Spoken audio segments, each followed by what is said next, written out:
그 밤 누군가는 비밀을 버렸고 누군가는 이름을 주었는데요. 다음 날부터 서로의 호칭이 조금씩 달라지더라고요.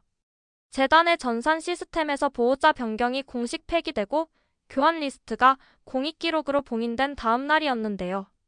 사람들은 당장 뭔가 달라지길 기대했지만 정작 달라진 건 아주 사소한 것들이었습니다. 이지혁은 아침 6시에 작업실 불을 켜고 지은호는 카페 아지트 문을 평소보다 30분 빨리 열었고 박성재는 뒤에서 재단 공지의 문구를 더 부드럽게 다듬어 올렸어요. 큰 결론을 밀어올린 직후라서일까요? 셋 다 과하게 조용했는데요. 그 조용함이 오히려 서로의 마음을 간지럽히더라고요. 지은호는 그날 도시락을 3통 쌌습니다. 하나는 이지혁, 하나는 자신, 나머지 한 통은 빈 통이었는데요. 빈 통 앞에 포스트잇을 붙여 혹시 오늘이라고 적어놨어요. 그 말투를 지켜보던 성재가 씩 웃었습니다.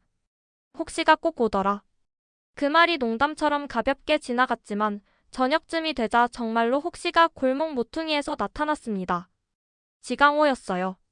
지강호는 어제의 소동 이후 표정이 한 톤 낮아져 있었는데요. 손에 뭔가를 꼭 쥔 채 우물쭈물하다가 빈 도시락통을 발견하고는 그 앞에 털썩 앉았습니다. 누나, 나 오늘은 말하지 말고 밥만 먹자. 은호는 묻지 않았고 지강호는 먹는 내내 고개를 들지 않았습니다. 다 먹고 나서 한마디만 꺼냈죠.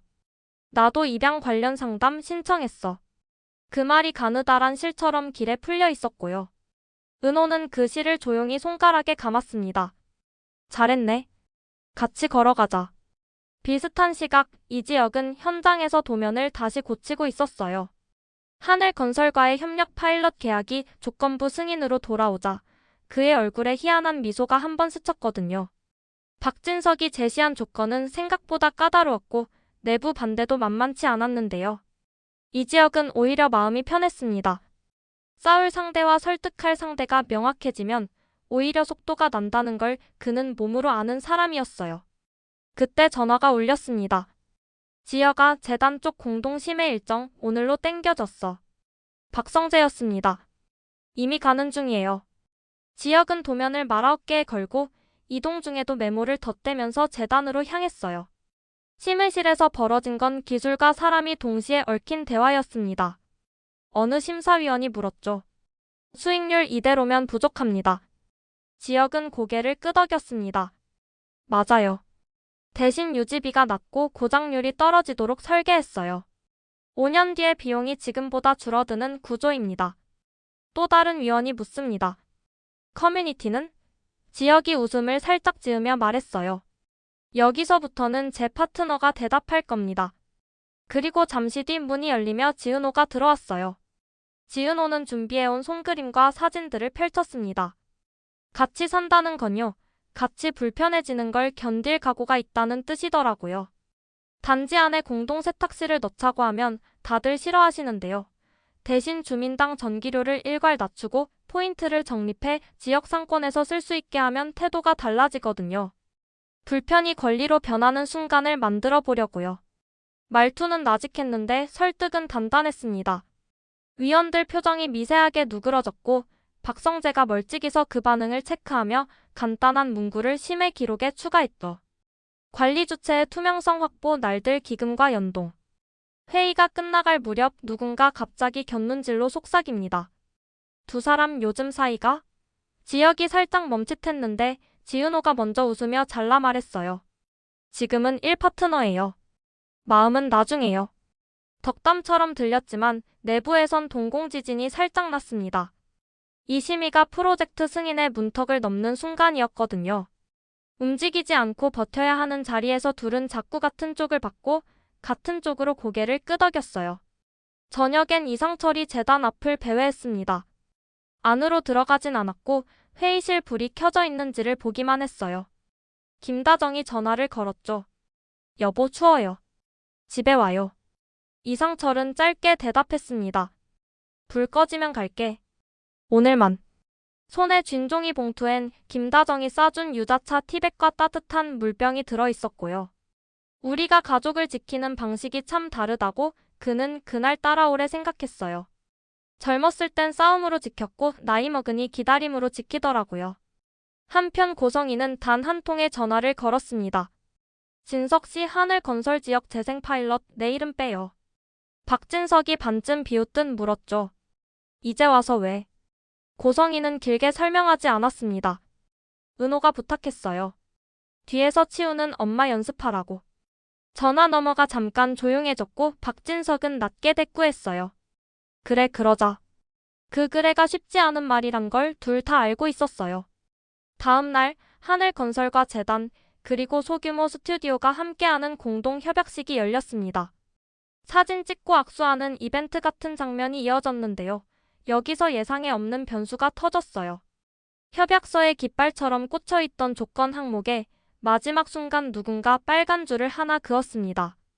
보호자 변경 시스템 완전 폐기와 공익기록 이관 완료 전까지 프로젝트 수익의 20%를 날들 기금에 선납.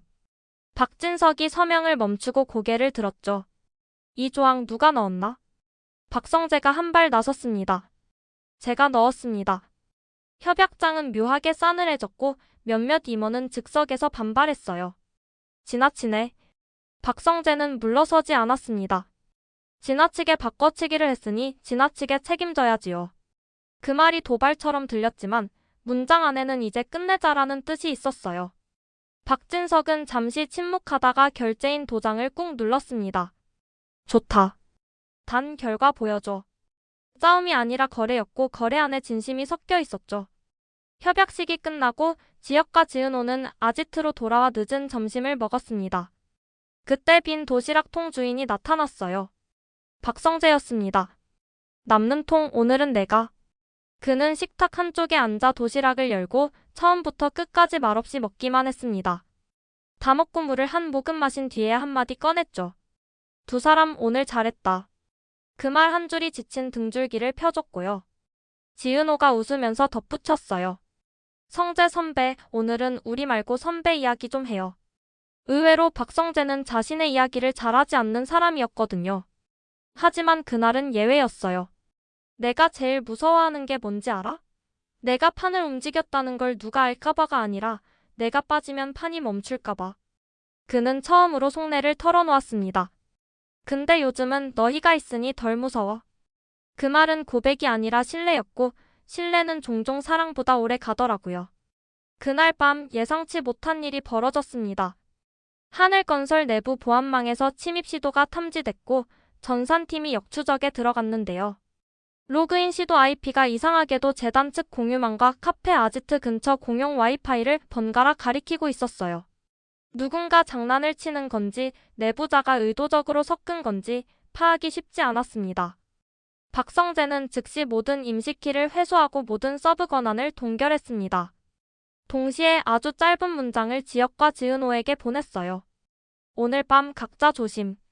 은호는 카페 셔터를 반까지 내렸다가 아예 끝까지 내리고 유리를 닦았습니다. 문득 옆구리에 작은 아픈을 손끝으로 더듬었어요. 내 몸의 표식이 누군가의 증거가 아니어도 괜찮은 날이 오겠지. 그렇게 생각하니 이상하게 마음이 가벼워졌어요. 그때 휴대폰에 문자가 도착했습니다. 발신자 미상 한 줄의 숫자. 1993년 7월 15일 2시 17분. 아주 오래된 시간입니다. 며칠 전에도 같은 숫자를 본 적이 있었죠. 은호는 답장을 보내지 않았습니다. 대신 메시지를 묻어두고 김다정에게 전화를 걸었어요. 이모 오늘 혹시 남는 국 있으세요? 김다정은 웃음을 터뜨렸습니다. 그럼 넣어줄 남는 통 늘 챙겨놨지. 반면 지역은 그 숫자를 보고 곧장 작업복을 걸쳤습니다. 모르는 척 지나갈 수 없는 문장들이 있거든요. 그는 그 시간에 좌표를 찾아 지도 앱을 돌렸고 오래전 산부인과 자리 근처, 지금은 주차장으로 바뀐 곳을 가리키는 걸 확인했어요. 박성재에게 메시지를 보냈죠. 거기로 가요? 답장에는 한 단어. 같이. 주차장은 텅 비어 있었고 구석엔 오래된 전봇대 하나가 서 있었어요. 누군가 붙여놓은 전단지가 비에 젖어 반쯤 떨어져 있었고요. 거기서 멀지 않은 담벼락 뒤편에서 바람 소리가 났습니다. 지역은 한 발 앞섰고 박성재는 뒤에서 조용히 손전등을 비췄어요. 둘은 담 너머 작은 문을 발견했습니다. 녹슨 패드락이 걸려 있었는데요. 가까이 다가가자 자물쇠의 숫자 다이얼이 715에서 멈춰 있었어요. 그 위에 누군가 매직으로 적어둔 글씨. 밥은 꼭 먹이세요. 둘은 서로를 보며 고개를 끄덕였고 그 순간 뒤에서 발소리가 났습니다. 이상철이었습니다. 늦었다. 그는 숨을 고르며 자물쇠를 내려다보고 조용히 덧붙였죠. 나도 오늘은 같이. 지혁은 묻지 않았습니다. 이제는 누군가를 가로막기보다 같은 방향으로 서는 법을 배운 사람들이었거든요. 문 안쪽은 오래된 기록 창고였습니다. 습기에 젖은 박스들이 쌓여 있었고 상자 한쪽엔 분만조산 폐기 예정이라는 라벨이 붙어 있었어요. 박성재가 장갑을 끼고 상자를 하나씩 내려놓는 동안 이상철은 묵묵히 박스를 옮겼고 지혁은 상자 바닥에 물 얼룩을 닦았습니다. 누가 무엇을 얼마나 잘하는지가 중요한 밤이 아니었어요. 가치가 중요했죠. 박스 맨 아래에서 낡은 봉투 하나가 나왔습니다. 봉투 겉면에 손글씨로 적힌 문장. 교환 취소 보호자 의사 번복 증인 서명 L. S. G. 그리고 바로 아래 작은 메모. 담당자 교체 요청 사유 사후 분란 우려, 영수증만 남길 것. 박성재가 숨을 멈추고 메모를 읽었고 이상철이 손을 떼지 않은 채로 말했습니다. 그날 내가 본 건 서류였어. 아이 얼굴도 못 봤다. 사인하라면 사인했고 데려오라면 데려왔다. 대신 밥은 꼭 먹이겠다 약속했다. 지혁은 그 말을 들으면서도 봉투를 열지 않았습니다. 열람은 절차를 따라야 했고 함부로 열었다간 모두가 다치니까요. 대신 봉투를 재단 로고가 찍힌 비닐에 넣고 각각의 이름으로 봉인 스티커를 붙였습니다. 이지혁이 상철 박성재 공동 봉인. 누가 먼저 뜯을 수 없게 서로의 이름으로 얽어둔 거예요. 셋은 봉투를 들고 창고 밖으로 나왔고 바람이 들어오자 세 사람의 어깨에서 동시에 힘이 빠졌습니다. 그날 밤 세 집의 부엌에서 각각 다른 국이 끓었습니다. 김다정은 미역국을, 정순이는 된장국을, 고성이는 맑은 유부국을. 셋 다 누군가에게 보내줄 한 그릇을 따로 덜어 냉장고 맨 앞칸에 넣어놨어요. 이름을 적지 않았습니다. 이름을 적지 않아야 올 수 있는 사람들이 있거든요. 그 다음날 아침 재단 공지 하나가 올라왔습니다. 교환 취소 관련 서류 공동 봉인 접수. 열람 조건 당사자 전원 동의 및 법원 허가. 누가 먼저 문을 열지는 모릅니다. 대신 누가 먼저 밥을 푸는지는 분명해졌어요. 카페 아지트 앞 테이블에 도시락 3통이 놓였고 작업실 책상 위에도 3통이 올려졌죠. 쪽지에는 이렇게 적혀 있었답니다. 오늘은 같이. 그날 저녁 하늘건설 내부 보고서의 맨 마지막 줄이 바뀌었습니다. 수익률 목표 11%에서 9.5%로 조정. 대신 지역 유지비 18% 절감, 노후 리스크 30% 축소. 숫자가 내려간 자리에 설명이 길게 붙었고 결제란 맨 끝에 박진석의 도장이 눌렸습니다. 살아남는 회사로 가자. 그 문장이 권력이 아니라 책임의 문장처럼 읽혔어요. 밤이 깊을수록 마음은 조금씩 제자리를 찾았습니다. 이지혁은 도면 앞에서 눈을 감았다가 떠보며 스스로에게 말했어요. 나는 내일도 돌아온다. 지은호는 카페 의자를 한 줄씩 정리하며 혼잣말을 남겼습니다. 나는 내 속도로 내 옆을 지킨다. 박성재는 사무실 불을 끄고 나가며 휴대폰을 한번 뒤돌아봤어요. 메시지 한 줄을 마지막으로 보냈습니다. 혹시가 오면 밥 먼저. 그리고 예고도 없이 한 통의 영상 파일이 세 사람에게 동시에 전송됩니다. 발신자 미상 제목 없음. 영상 속엔 오래된 병원 분만실의 회색 CCTV 화면이 흔들리며 잡히고 시간 표시는 분명하게 박혀 있습니다. 1993년 7월 15일 2시 17분 화면 한쪽에서 누군가 종이봉투를 들고 나와요. 얼굴은 보이지 않지만 주머니에서 작은 병을 꺼내 묻지마로 문서에 뿌린 뒤 봉투를 반대로 돌려 넣습니다. 그리고 카메라를 한번 올려다보죠. 그 순간 화면이 먹통이 되면서 영상이 끝나요. 세 사람은 각자의 장소, 각자의 불빛 아래에서 같은 한 문장을 동시에 떠올립니다. 우리를 갈라놓은 건 피였는데 다시 묶는 건 오늘도 내일도 꺼지지 않는 밤물이더라. 이 다음 회차, 그 영상의 진짜 주인을 찾는 여정에서 누군가는 다시 무너질 수도 있고 누군가는 처음으로 설 수도 있겠죠. 그래도 한 가지 순서는 분명해졌습니다. 폭로보다 절차, 심판보다 책임, 고백보다 밥. 그 순서를 먼저 세운 사람들이라면 어떤 이름으로 불려도 결국 같은 식탁으로 돌아올 거라고